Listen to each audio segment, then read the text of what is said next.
हे friends, मैं Lakshmi LPS academy journey to excellence में आपका बहुत स्वागत करती हूँ। आज हम लोग पढ़ेंगे सिंधु नदी तंत्र। हमने गंगा नदी तंत्र, ब्रह्मपुत्रा नदी तंत्र कंप्लीट कर लिया है। गंगा नदी तंत्र को हमने देखा था, वो गंगा की लंबाई क्या थी, 25 किलोमीटर। फिर हमने ब्रह्मपुत्रा जो कि 2900 किलोमीटर।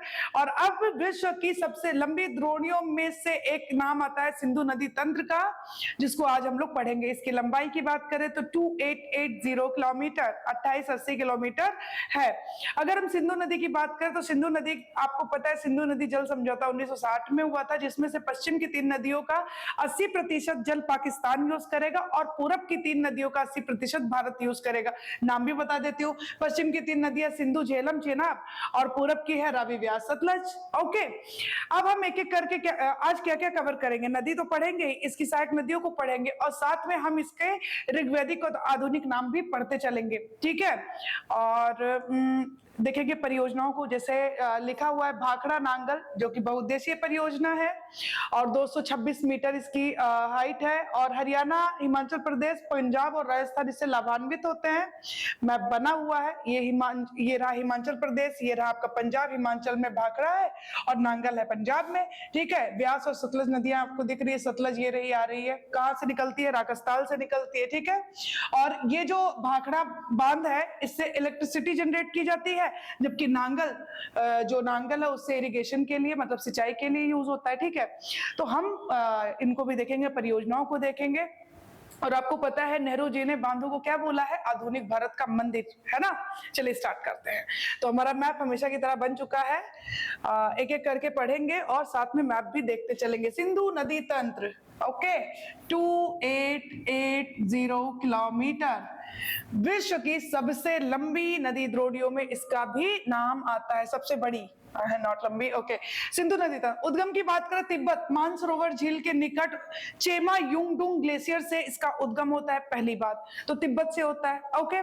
आपको अच्छी तरीके से पता है कि कैलाश मानसरोवर है ना, जो कि आपको पता है कि ट्रांस के पार्ट है, कौन कौन से, काराकोरम, लद्दाख, जास्कर एंड कैलाश। कैलाश भारत में नहीं है, तिब्बत में है, तो वहीं पर ही है मानसरोवर लेक, वहीं के पास से एक ग्लेशियर है, एक हिमनद है, चेमा युंगडुंग, वहीं से इसका उद्गम होता है। संसार की सबसे बड़ी नदी द्रोणियों में से एक है। अब इसके बाएं तट पर आकर मिलने वाली कुछ 5 नदियां हैं, आपको अच्छी तरीके से पता है। आप लोग इसका अक्सर ट्रिक भी पढ़ते होंगे। कौन सा ट्रिक है, झेचरवस मतलब झेलम, चेनाब, रावी, व्यास, सतलज, यही है ना, झेचरवस ही है। तो झेलम को हम देखेंगे, चेनाब को, रावी को, व्यास को, सतलज को, ठीक है। झेलम, चेनाब, रावी, व्यास, सतलज, तो इनको सम्मिलित रूप से हम पंचनद के नाम से जानते हैं, ओके। ये बात समझ में आती है, 5 नदियां हैं, ओके। फिर देखिए बाएं आकर मिलने वाली अन्य नदियों को भी हम देख लेते हैं। ये मैंने बोला बाएं आकर मिलने वाली, ये तो है ही पंचनद। और कौन सी नदियां हैं, जास्कर, श्याग, गिलगिट, सिगार, ठीक है। बाएं आने वाली अन्य छोटी छोटी नदियां, इनका भी नाम हमें जानना चाहिए, ओके। सिंधु और सतलज, यहाँ पे देखिए बाकी सारी नदियां भारत से निकलती है। जैसे आप देखोगे झेलम को देखोगे वेरीनाग, शेषनाग से निकलती है, वेरीनाग के निकट शेषनाग से। उसी तरीके से चेनाब को देखोगे, और रावी को, और क्या कहते हैं, व्यास को, तो ये हिमाचल प्रदेश से निकलती है। लेकिन सतलज और सिंधु ऐसी नदियां जो भारत से ना निकलकर मानसरोवर के निकट ही, सिंधु आपको पता है चेमा युंगडुंग ग्लेशियर से निकलती है, जबकि सतलज राकसताल से निकलती है, वहीं पर ही मानसरोवर के पास ही है राकसताल, ठीक है। सिंधु की अगर बात करें, चाइना, भारत और पाकिस्तान में प्रवाहित होती है, आपको अच्छी तरीके से पता है। ब्रह्मपुत्रा पाकिस्तान नहीं जाती है, वो कहां पे, चाइना यानी तिब्बत, और भारत एंड बांग्लादेश, ओके। तो चलिए स्टार्ट करते हैं।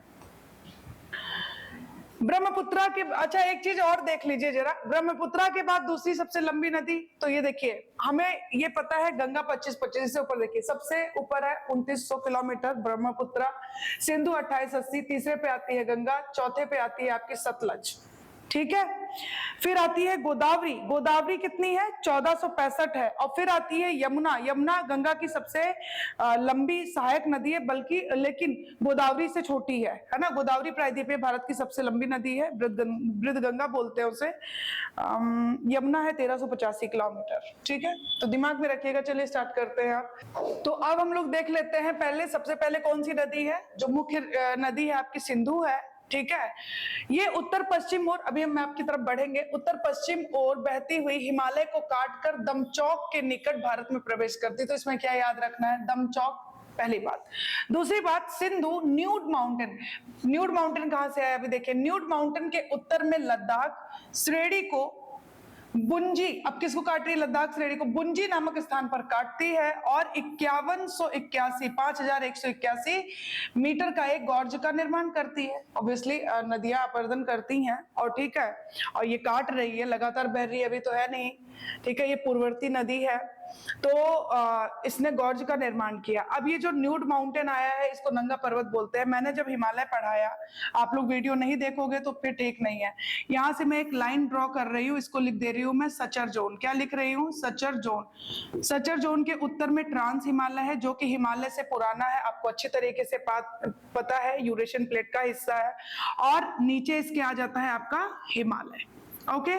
ट्रांस के पार्ट होते हैं काराकोरम, लद्दाख, जास्कर एंड कैलाश। कैलाश भारत में नहीं है, बाकी काराकोरम, लद्दाख, जास्कर भारत के पार्ट है, ठीक है। काराकोरम, लद्दाख एंड जास्कर, ध्यान से सुनिए। फिर इसके नीचे आता है आपका महान हिमालय या हिमाद्री बोल लीजिए। हिमालय या हिमाद्री कहां से फैला हुआ है, ये लीजिए, न्यूड माउंटेन, नंगा पर्वत, जम्मू कश्मीर में है। कहां तक फैला हुआ है, यहाँ मैं प्रॉपर मैप नहीं बना रही हूँ, जो समझा रही हूँ। अरुणाचल प्रदेश में नामचा बरवा तक, कहां तक, नामचा बरवा तक अरुणाचल प्रदेश में फैला हुआ है, ठीक है। तो यही न्यूड माउंटेन की मैं बात कर रही हूँ, ओके। और क्या बोला है, न्यूड के उत्तर में लद्दाख, तो न्यूड के उत्तर में कौन है, लद्दाख है कि नहीं, काराकोरम, लद्दाख, जास्कर, ये रहा। तो जास्कर और लद्दाख श्रेणियों के बीच में, अगर कहना चाहें तो आप कहिए। और फिर उसके बाद चिल्लास के निकट, अब ये भारत में तो दमचौक से प्रवेश करती है, जब ये पाकिस्तान, तो पाकिस्तान में प्रवेश करती है चिल्लास के निकट से। और मिठान कोट से थोड़ा सा ऊपर पंचनद, पंचनद मतलब झेलम, चेनाब, रावी, और व्यास नहीं जाती, आपको पता है व्यास पंजाब में ही रह जाती है, हरके नामक स्थान पर। तो झेलम, रावी, चेनाब और सतलज, ये सब नदियां जो है पंचनद आकर इससे मिल जाती है, और कराची के पूरब में जाकर ये अरेबियन सागर में अपना जल गिरा देते हैं, ओके। ये देखिए आपकी सिंधु नदी है, ये जा रही है उत्तर पश्चिम की ओर, और उसके बाद ये रहा आपका पाकिस्तान, मिठान कोट से थोड़ा सा ऊपर, ठीक है। और ये रही आपकी झेलम, चेनाब, रावी, व्यास आ नहीं रही है, व्यास सतलज से ही मिल जाएगी। और ये रही आपकी सतलज। ये सारी नदियां एक होकर और इससे आके मिल जाती हैं, ठीक है। चलिए आगे बढ़िए, आगे बढ़िए। अब आते हैं हम सबसे पहले झेलम पे। झेलम की अगर हम बात करें तो आपको पता है कि झेलम एकमात्र सिंधु की सहायक जो कि जम्मू कश्मीर से निकलती है, ठीक है। जम्मू कश्मीर से इसका उद्गम होता है वेरीनाग, वेरीनाग कश्मीर के साउथ ईस्ट में, दक्षिण पूर्व में, वेरीनाग के निकट शेषनाग झील से, श्रीनगर के निकट ये वुलर झील से होते हुए, अब देखिए निकलती कहां से है, शेषनाग से। उसके बाद श्रीनगर के पास ही वुलर लेक से होते हुए, यानी प्रवाहित होते हुए पाकिस्तान, जहां झंग एक जगह है पाकिस्तान में, झंग के निकट ये चेनाब से मिल जाती है। समझ में आया।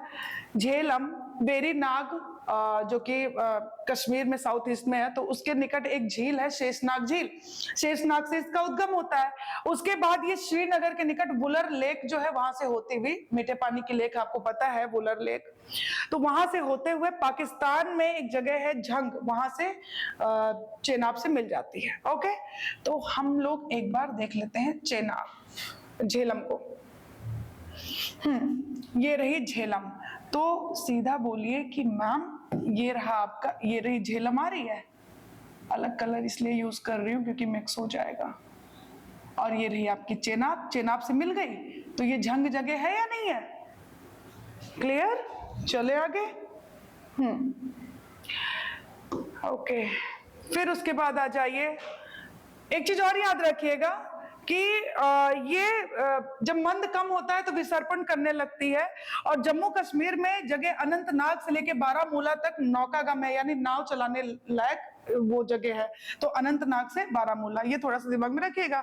आगे बढ़ते, चंद्रभागा।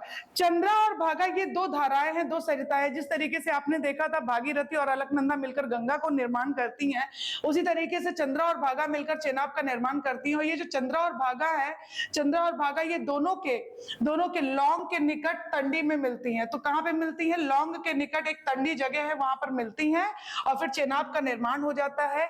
चेनाब की अगर बात करें, हिमाचल प्रदेश में उद्गम होता है बारालाचा दर्रा। कहां से? बारालाचा दर्रे में करवा चुकी हूं, एक बार देखिएगा जाके। तो हम लोग देख लेते हैं एक बार चेनाब। चेनाब को अभी आपने देखा भी था, झेलम जाके मिल जाती है चेनाब से झंग में, है ना। ये रही आपकी चेनाब रिवर। ओके, चलिए आगे बढ़िए। ओके, रावी। रावी की बात करें, रावी पर चमेरा परियोजना भी है, आपको पता है हिमाचल प्रदेश में कुल्लू पहाड़ियों में रोहतांग दर्रे से निकलती है। रोहतांग दर्रा कहाँ पे है? रोहतांग पास है हिमाचल प्रदेश में। चेनाब की सहायक है, पहली बात। और धौलाधर और पीर पंजाल श्रेणियों के बीच जल बहाकर ले जाती है ये, ठीक है। धौलाधर और पीर पंजाल किस पर है? आप देखिएगा, लघु पे है, शिवालिक पे है, ठीक है। चलिए, तो रावी निकलती है रोहतांग, तो र से रावी, र से रोहतांग, याद रखिएगा। चमेरा परियोजना इस पे है। आइए रावी को अभी लोकेशन एक बार देख लेते हैं। ये रही आपकी रावी रिवर। ओके, किससे मिल रही है? चेनाब से। क्या मैं ये बोल दूं कि चेनाब सबसे लंबी सहायक नदी है सिंधु की? अब तो कोई टेंशन नहीं है ना, क्लियर। चलिए आगे बढ़ते हैं। ओके, व्यास की बात करते हैं। इस पे थीन परियोजना है, जो कि पंजाब और हिमाचल की संयुक्त परियोजना है, और इस पर पोंग परियोजना भी है, आपको पता है व्यास पे। व्यास कुंड से निकलती है हिमाचल प्रदेश में, और पंजाब के कपूरथला के निकट हरिके नामक स्थान पर सतलज से मिल जाती है। इंपॉर्टेंट, चलो इसका भी देख लेते हैं लोकेशन जल्दी से। ये रही आपकी व्यास कुंड से निकलती हुई व्यास, और ये रहा आपका हरिके। यहाँ पे आपकी सतलज, जो कि राकसताल से निकलती हुई आ रही है, सतलज से मिल जाती है हरिके में। हरिके बैराज बोलते हैं ना, क्लियर। अब तो कोई दिक्कत नहीं है ना। चलो आगे बढ़ते हैं। आ जाइए सतलज। सतलज की बात करें, मानसरोवर। ये सिंधु नदी भी मानसरोवर में, चेमायुंगडुंग और मानसरोवर के पास है राकसताल, वहां से निकलती है आपकी सतलज। ओके, राकसताल से निकलती है, पहली बात, जो कि भारत से नहीं निकल रही है, ठीक है। पश्चिम ओर बहते हुए हिमाचल प्रदेश में प्रवेश करती है, और आपको पता है महान हिमालय या बृहद हिमालय को काट कर शिप्कला गॉर्ज का निर्माण करती है। इंपॉर्टेंट, कहां पे करती है? शिप्कला गॉर्ज कहां है? हिमाचल में है। और फिर यह शेष चारों नदियां, शेष कौन सी चारों नदियां? चेनाब हो गया, रावी हो गया, और ये झेलम हो गया, ठीक है। ये सारी नदियां आपस जाकर इससे मिल जाती है, कहां पर? मिठानकोट के समीप में, और सिंधु से ये फिर जाकर मिल जाती है। चलिए आइए देखिए, यहाँ पे मैप में ज्यादा अच्छे से समझ में आएगा।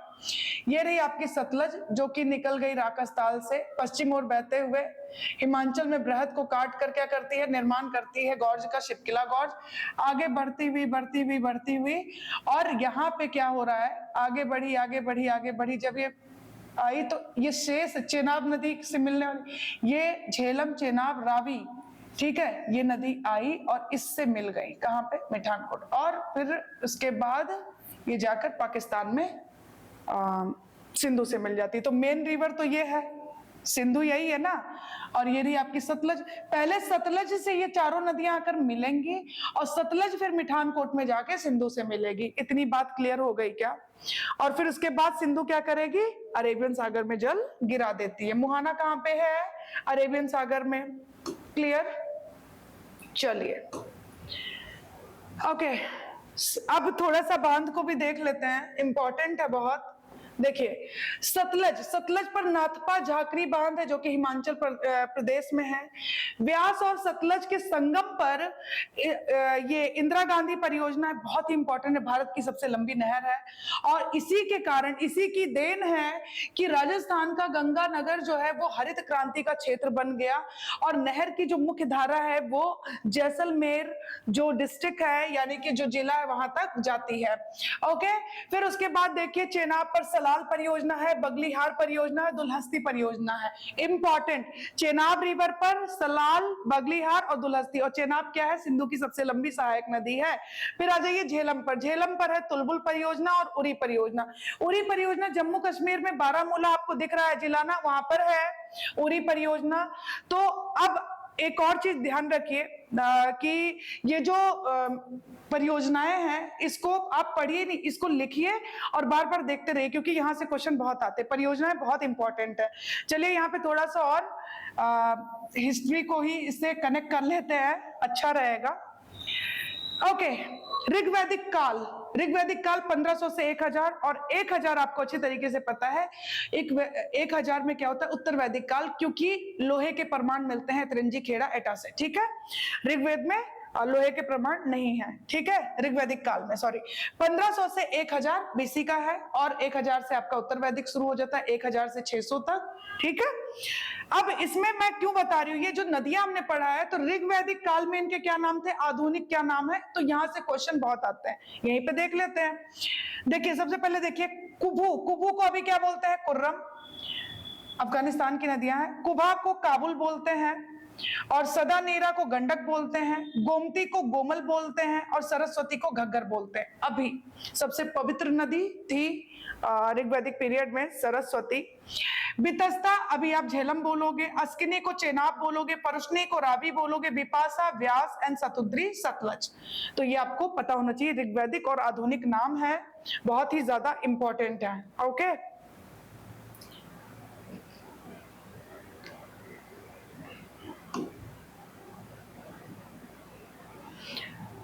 ओके, और दाई आने वाली नदियां मैंने बताया था तभी, बाएं वाली जो बताई थी छोटी छोटी नदियां बताई थी और झेलम रावी व्यास सतलज बताया था। यहाँ पे दाएं वाला भी देख लीजिए, श्योक काबुल अभी आपने देखा, काबुल कुर्रम, ठीक है, और गोमल और कुर्रम श्योक। तो ये सब नदियों के भी नाम याद रखिएगा।